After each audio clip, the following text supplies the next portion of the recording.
Bonjour, j'espère que vous allez bien. C'est la fabrication du savon illuminateur. Ça, c'est l'eau qu'on a mesurée. Vous allez vous assurer de toujours mettre des gants, un cache-nez et des lunettes pour la protection et les consignes de sécurité. Et aussi, on fait toujours le savon loin des enfants parce que ce sont des produits qui sont très très dangereux. Ici, c'est la soude caustique.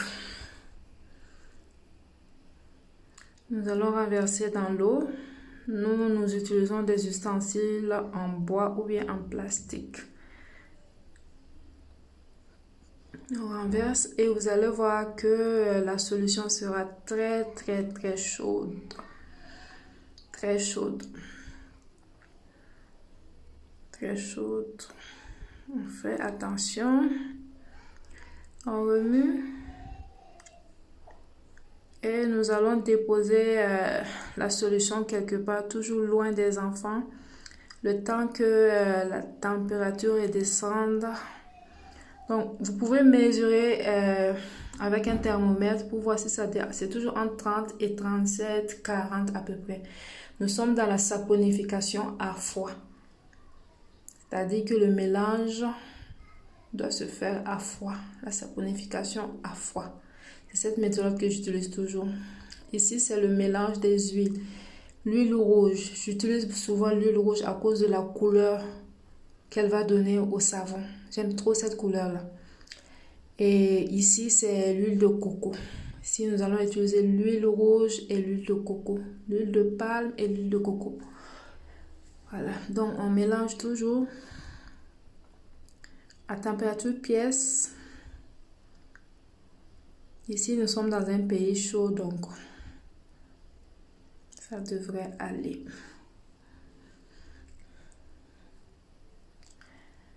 Mélange les deux huiles. Si vous voulez mettre des colorants, c'est à cette étape aussi que vous allez mettre les colorants. Et vous allez prendre le soin de choisir un colorant à huile.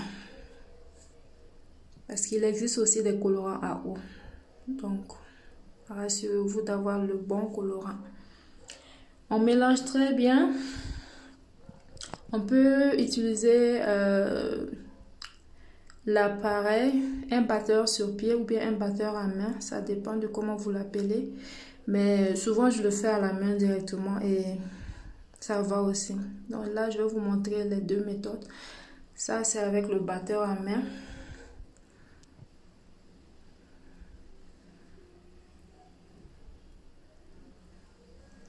Tranquillement. Tranquillement. Vous voyez donc, parler et faire du savon, ça va pas ensemble. Ça va très très vite, mais je devais faire la vidéo pour vous montrer. D'habitude, je fais ça très très très vite. Si on s'amuse seulement, on rate le savon. Bon, après que vous allez voir aussi que... en fait, je vous montre les deux méthodes, quoi. Là, avec la machine, bon, je ne préfère pas trop. Je préfère avec la spatule en bois. C'est plus pratique pour moi. Voilà, là, c'est avec le bois. Vous voyez que là, ça commence à aller. C'est un peu lisse. Ça va donc. Et ça va très, très vite. Vous devez tout arranger, les moules ou bien les pots, les bols où vous allez mettre les savons parce que ça va très vite. Voilà, là, je commence à mettre dans les moules directement. J'aime les moules en silicone parce que c'est facile à démouler. Je commence à mettre. On ne tarde pas, sinon on ne pourra plus mettre les savons. Ça prend très très vite. Voilà.